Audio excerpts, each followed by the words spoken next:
Never before has today's hottest MotoGP, throughout the two-week public constantly thirsty, gulped quickly to any disbursement of information about what is happening and what will be created at the end of this week, in Malaysia. When on lap 7 Valentino Rossi forced dropping Marc Marquez, people shocked this real happening. In the seconds Marquez sepang heard blaring by applause, and people stood up from his seat.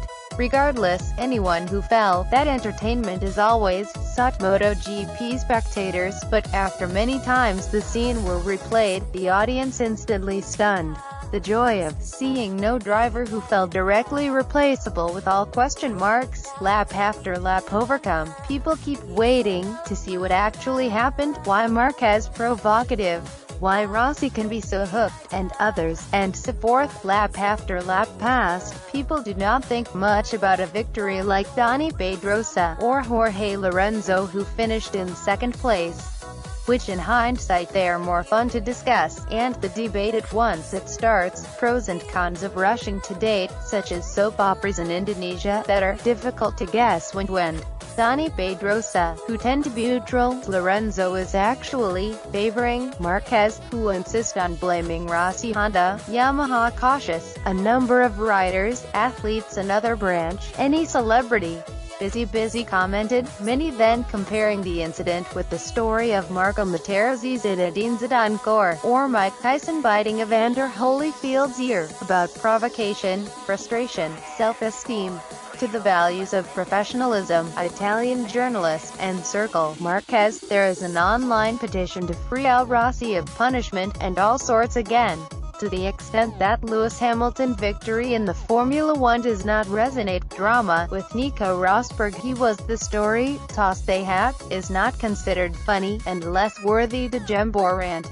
Miscellaneous supposition that raised more exciting this moment. It's possible, for example, a number of other drivers will ease the way for Rossi to burst forward more quickly, as he still had to start from a position protruding in the race on Sunday, 8/11th day after tomorrow. Andre Iannone, Andrea Dovizioso, Danilo Petrucci, and wildcard rider Michele Piero is the Italian riders are suspect, will help Rossi. Conversely, if the fight Rossi against Lorenzo plus Marquez is the duel Italy against Spain, Rossi even have enemies. We're pretty much firm overtaking one by one from the rear. Alex Espargaro, Pole Espargaro, Maverick Vinales, Hector Barbera and Alvaro Bautista. The decision of the International Sports Arbitration (CAS), which does not grant the request Rossi to give the interim decision on the punishment he received in Sepang, did not seem overly dilute the tension before the race. The proof: the race director had to call the riders behind closed doors yesterday. A press conference mass remains abolished. Rossi, Lorenzo and Marquez alternately gathered journalists for questioning. This afternoon the bike riders quickly will issue a mount of the garage each. There are 2 free practice sessions to be done, as this event is already so highly anticipated. Forward, tomorrow and the day after, the actions of them certainly would not be separated from their views, concerns, expectations, hope, praise, even scorn. Welcome to the FIM, International Motorsport Federation, and Dorna, Motive Operator, because they're being bewitched world celebration.